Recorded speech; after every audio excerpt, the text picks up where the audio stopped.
was when the soldier, stabs Jesus with the spear. And that was removed because if we don't put that verse in there, then Jesus doesn't die. He's taken off with a cross. And it's like, well, wait a minute, he might have survived. So they moved it.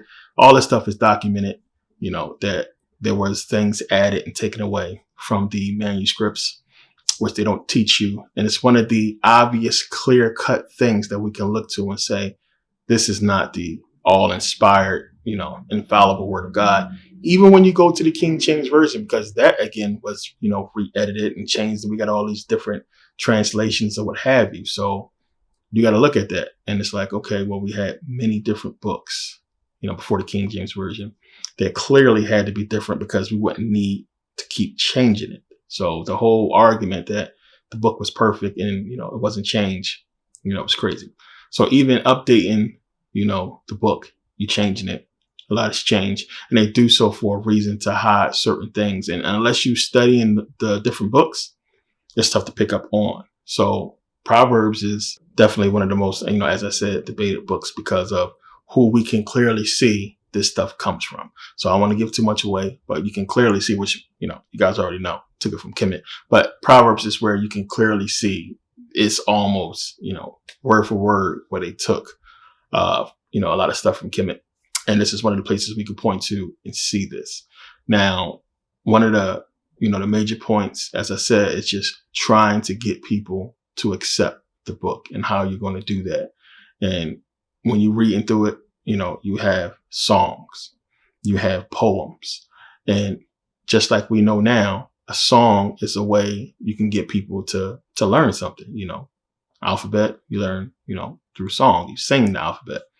So this is how they did with a lot of the scriptures back then. It was poems, it was songs. And then you have just people coming into a whole, popularized understanding of knowledge. So back then it was like either you was stupid or you had knowledge. And then the more people, knowledge was like the celebrity back in the day. If you were smart and doing something, that was a celebrity back then. It was like you were somebody because you were smart and you were a professor or what have you.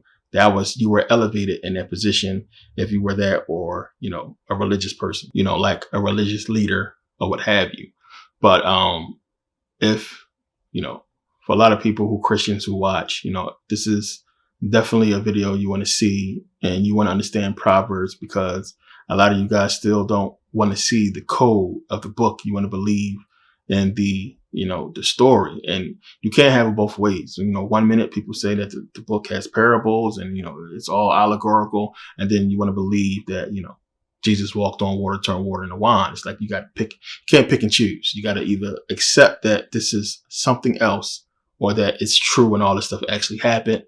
Donkeys can talk, snakes can talk, dudes can have long hair and magical powers and what have you, and superhuman strength because they have long hair, what have you. And it just don't make sense. So you have to accept that something else is being said here. And what is that? And after reading up to this point, if you just watch the Bible series up to this point, you already know. You should be already done.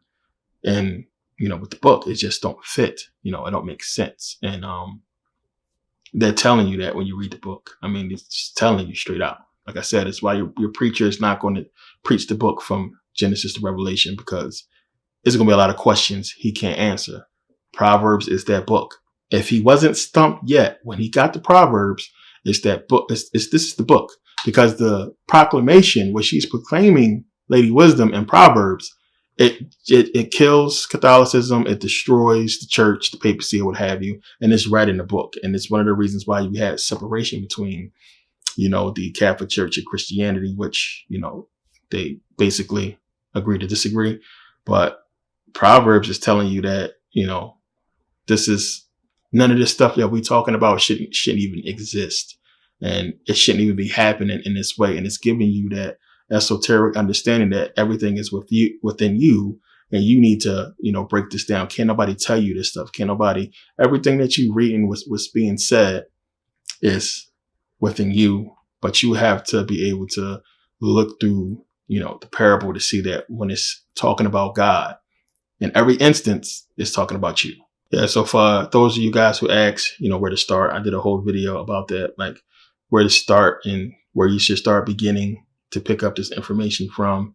And it really do start by just reading the Bible. Just try. I know it's tough. You get sleepy, but you got to start somewhere, and you got to know the book. And that's one of the things. It's tough to really teach a person who don't know the basics of the religion. And people our age, it's in 30s, 40s. We know, we've been through church and stuff like that. But a lot of the new generation don't understand the stereotypical religious beliefs. Jesus is supposed to have died for our sins, and he's supposed to be coming back. It's going to be the end of the world, and you have to rapture people. And then you have people who believe that, everything that's happening is God's will. And that's just a crazy thing. Some of the stuff that these preachers tell y'all, I don't know how people believe this shit. It's just stupid. Everything that's happening is the will of God. If that's the case, then why do people pray? What would be the point for prayer? If everything that's happening is supposed to be happening according to God's will, what are you praying for? You're supposed to have faith. So if it's his will, then why pray for him to change his will? You're supposed to sit back and accept stuff. So Christians do the most complaining, most bitching about the government, when your Bible tells you that God put the government here and you're supposed to obey the government. So what's happening or whatever's going to happen because of this government, you're supposed to accept according to your Bible. But, this is not happening. It's delusional behavior on the part of Christians when they, complain about the Bible or try to defend the Bible or try to, complain about politics and what have you. You can't wrap none of this stuff around biblical religion. It's just, it don't make sense. It don't fit. Everything points to you trying to realize basically what we talk about, which is the real esoteric understanding of the book and what it entails. So, it's one of the reasons why I put out the Bible series, so you can really dig deeper and see where a lot of this stuff comes from. Yeah, I have a lot of videos out. Always tell people to go back and check. A lot of videos, as I said, I organized them on Merkabah Academy. If you go on there, I have a whole section for the biblical videos where you can check those out and see, what we're talking about as far as the Bible. And it's the only way, it's the only way you're going to really get a full understanding of what's happening. A lot of you guys are doing biased research, and I did the same thing, because you want the stuff to be true. So when you're doing your research, you're looking for stuff to fit what you want it to fit. If you're doing that, then, you're going to be asked out because you're not going to get the truth. You're going to get biased research that's done by religious people, by theologians and, and bishops and stuff like that. People who have a stake in the church and want to keep this stuff going. I mean, it's common sense by now. You should see that it's an agenda behind the whole thing. Nothing what's being said or what's being taught to us is true. Damn well when you pray, nothing is happening. And it's delusional people out here who defend that and want to sit there and try to get grown ass men and women to believe that, when they pray, stuff happens. And I always say, well, tell us why you special. Why are you special that God answers your prayers and not nobody else's? Not those preachers who died opening their churches. They died of corona. Not them people. Not the people who was in church that got shot up and killed by Dylan Roof. Didn't answer their prayers. It's supposed to be power in the name of Jesus. And I guess there was no power that day. There's a lot of stuff you got to look to. There's common sense shit for you to just be like, this is some bullshit.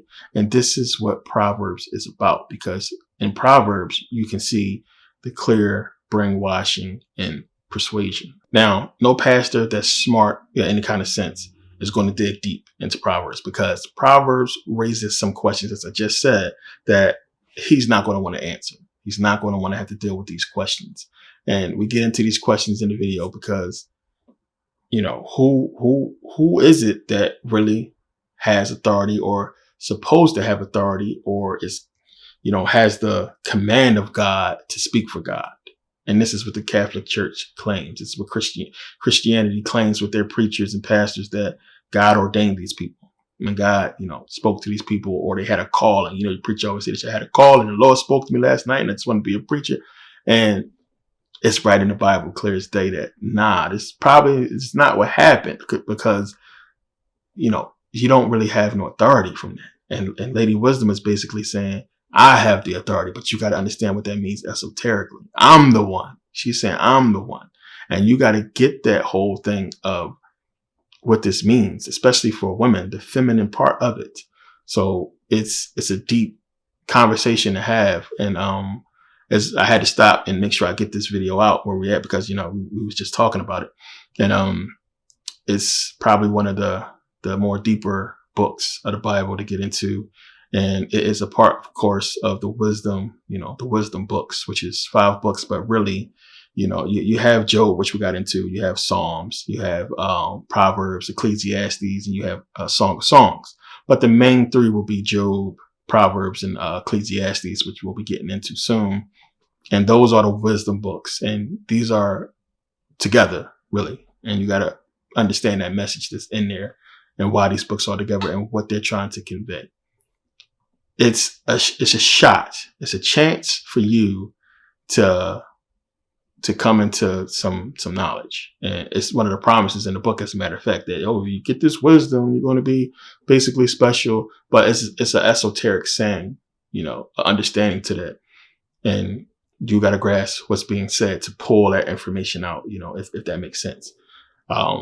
It's deep shit. And, you know, Proverbs, you have Egyptian Proverbs. When you talk about Proverbs, it's always talking about, you know, wisdom, information, and Proverbs is really instructions in how you should live your life according to wisdom, which is what they'll tell you in the Bible is, you know, the beginning of wisdom is, you know, being scared of God.